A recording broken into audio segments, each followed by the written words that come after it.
Welcome back again, and this is Football Pitch Fans, and as you know, I'll do it to talk about football. Tactical analysis, and here we'll discuss and dissect matters regarding football, and today we want to do a preview on Arsenal versus Sunderland, and here in the studio with me I have Alex. How you doing? A plaster. First final of the season. So wonderful. How many to go? There are plenty. The other ones who within side to go. All of them will draw within side to go. All of them. 3 months. FA Cup, Champions League, Premier League. So I think the whole thing right now, seeing how you did it, the fashion you did it against Chelsea, I think that was what add more, eyes into the cake. Mm-hmm. It was a wonderful performance on the boys, for sure. And the team that was done against, nice with him. And the person that did it against them, now constantly pass everything. You understand? So this just goes to show that Arteta knows what he's doing. You understand? He might have his flaws sometimes, but the team as a whole have come together as a unit to show that this is our season. Yes, Arteta actually at the brink, what's actually circulating in the media space right now, he's saying that this final is the needed vitamins the squad need, and right now they have it to go to the last phase of the season. We'll definitely see how, they go through and see other competition lined up, and yet don't forget there's still one match to go in this Carabao Cup, Man City, and I feel like Man City will have it easy on you.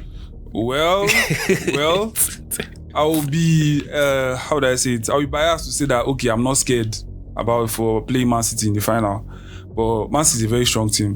Although they are going through their rough time now. But this Carabao Cup, this is also their first final of the season, and they want to take advantage of this too. Not seeing how their season has been, for a long time. So they will come with their full might.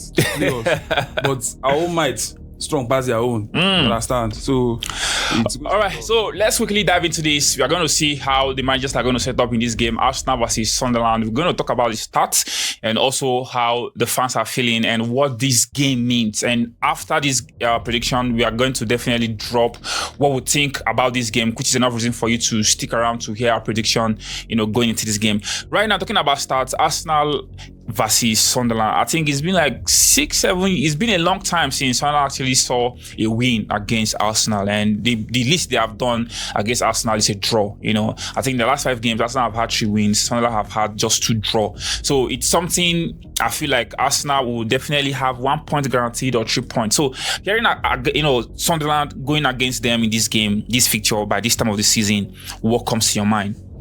Well, the truth is, my coach has showed that he learns a lot from, previous encounters. Sunderland is a team that anybody that wants to face them has to prepare for. Our first leg against them, we were really unlucky, sincerely. But going into the second leg, we have maximum advantage.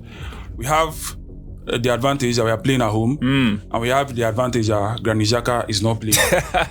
In my own opinion, I feel that first leg, he was one that orchestrated the way they played in that match. That was the gospel truth about it. They played, he controlled everything.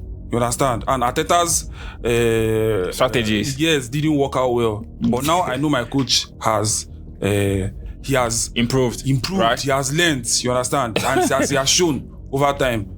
So with our maximum squad depth and all that, I'm pretty sure we'll take full advantage of this match. Are you not scared looking at how goal scoring has been Arsenal issue? And going into this game, I think Sunderland actually still holds the only team that's yet to be defeated at home. So they actually hold this strong record. And beginning of the season, we know how defensive might they have been. They have these good defensive prowess.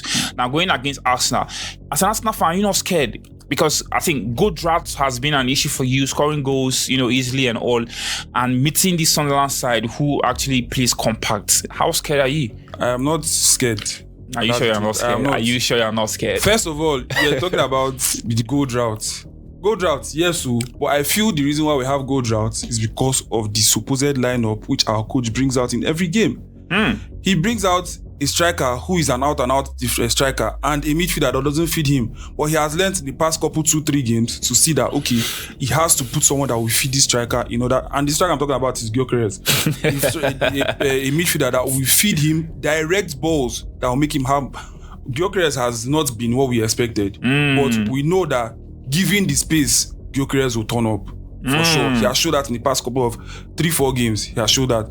So I feel like this fixture relies on the lineup which Arteta is going to bring out for the game, and that's the gospel truth about it. He's going to. I don't want him to go and start saying, okay, he wants to go and twitch this one, twitch that one. Put what you know works already. Put what you do. You have a couple. You have games that I have used to explore. Gabriel Jesus is there. How many minutes he played in the match against Leeds? Give a beautiful goal.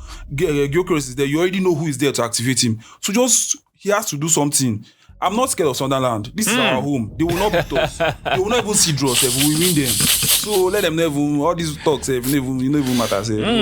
All right, so let's actually go forward and look at the injury concerns going into this game. I think Arsenal injury concern has been shortened a little bit. I think players have actually recouped and back to the squad. So it's actually a welcome development for Arsenal, which is the reason why they didn't actually do any business in January transfers. Instead, they let some player go. All right. Now we've had I think Odegaard joined to the injury woes Arsenal is facing right now, and up to this moment of recording this video, he's yet unfit to a fixture in this game. And also Bukayo Saka, Moreno, injured still. So I think injury concern has been something relieving for you as an Arsenal fan, right? Yes, for sure. The past couple of seasons, past 2 seasons per se, injury has been like our major issue. But as we may have it now, we are not facing that issue so much anymore. Since Bukayo Saka went on injury, we've had a wonderful replacement. Although not as much as Saka is, but we can see that Madueke is a good replacement for Saka. Understand? Something that our board has done recently, should I say our board or our coach, whoever is in charge, has done, is that we have replacements for every position. Yeah, which I will attribute to why we are where we are now in this season, and not only in the Premier League, in every competition. The players have time to rest. The players can regroup. They can show that, okay, this rest was well needed. This rotation is well needed. You understand? So I'm not scared per se. We have, although having the 2 players the 3 players are out. Most especially 2 of them, Odegaard and Saka, if they are not back soon, I feel it will affect us. Because we can't keep using Madueke on that side. Eventually, he will gas out. Although I'm seeing maximum improvement on him. Odegaard, on his own part, personally, for it to be Arsenal coach, I'll not be putting Odegaard in big matches. I'm putting Odegaard in small matches. Sincerely, that is where he turns up the most. I think blessing at that place, they get mind pass to that place, they unlock the Odegaard who will know.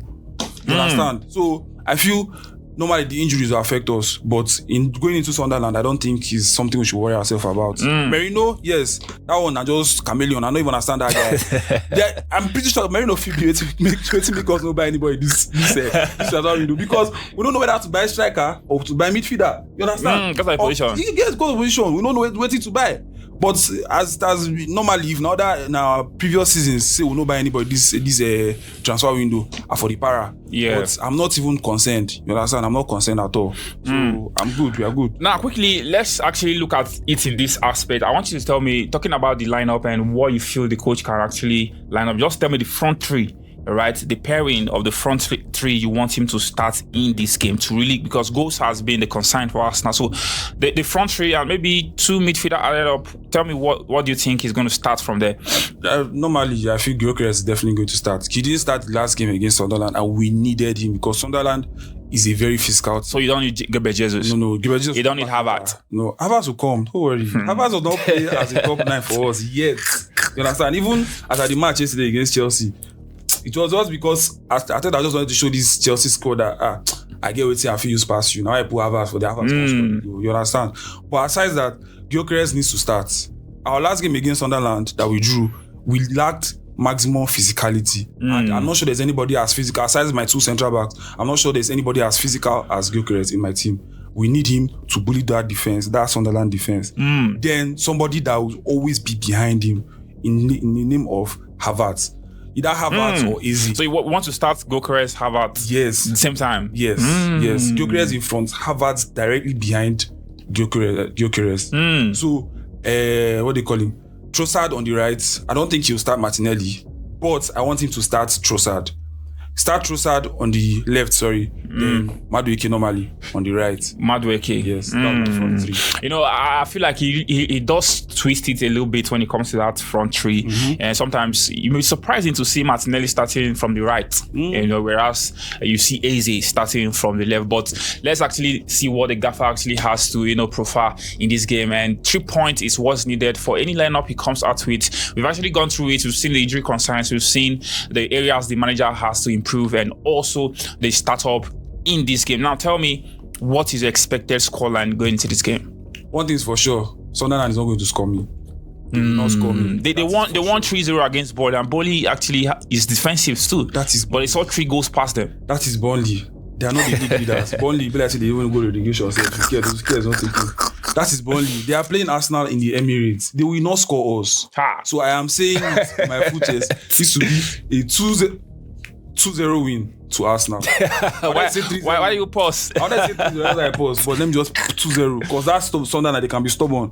So yes, we will score a set piece. They pain una. You go they pain una. So that set piece of own goal, we keep scoring it. They pain all of una. They hate on us. Well, actually, 2-0 is viable considering the fact that Arsenal, you know, it has always been trying to keep it low and steady. Against Leeds, we saw how they actually came, you know, gradually and systematically disseminated them and all. Right now, they want to get a maximum 3 points because after the game, we are seeing Man City playing against Spurs. So they want to broaden the gap in the Premier League table. So a 2-0 scoreline, it's not bad considering the form which Sunderland has been in. I think the last 5 games they've had 3 wins and 2 losses, whereas Arsenal, on the other hand, in their 5 last games, they've had 4 wins and 1 loss. So Arsenal will want to continue building, and every game right now, you know, feels pivotal to the title race. I would say. Sure. So Arsenal will want to keep it low, clean. I'm not going to see a high scoring encounter in this game. I think I'll still have to go with you, but I feel like Arsenal is conceding, and Brodbury is really on form, and they can actually hurt any team as it stands right now. So for me, even Diarra, I think, is still on form. So I feel like this game is going to end a 3-1 win for Arsenal. Don't you think? Okay. I understand your point by saying that Diarra and Brodbury, yes, they are stubborn. But I don't think my 2 centre-backs will let him do anything. Saliba will be shaky. Let's be honest. Let's be factual to ourselves. He knows he has been shaky. That's why he's holding players now. If they hold you outside. So you don't go pass out. Bata collect yellow card. You don't go let you pass out. Yeah, I understand, but at the same time, I will not take anything from Sunderland. They're a very good side this period. They're a very stubborn and good side this period, but yeah, anyhow. All right, so my scoreline 3-1 and he's 2-0. Yes. And we've actually seen it, the tactical aspect of this game, the formation, and also injury concerns going into this game. Let's hear from the comment section what your thoughts are about this game and also what your prediction is about this game. Thank you so much. Your humble host, Benny Lin, and here in the studio with me, I have Alex. Let's hear from the comment section what your thoughts are again once more, and stick around with us. Do like, share, and comment because we bring you all fan experience to this game, the fan watch along, and also the fan interview after this game. We'll bring you all around that football content coming your way. Enough reason for you to click that subscribe button below. Thank you and see you on the next one.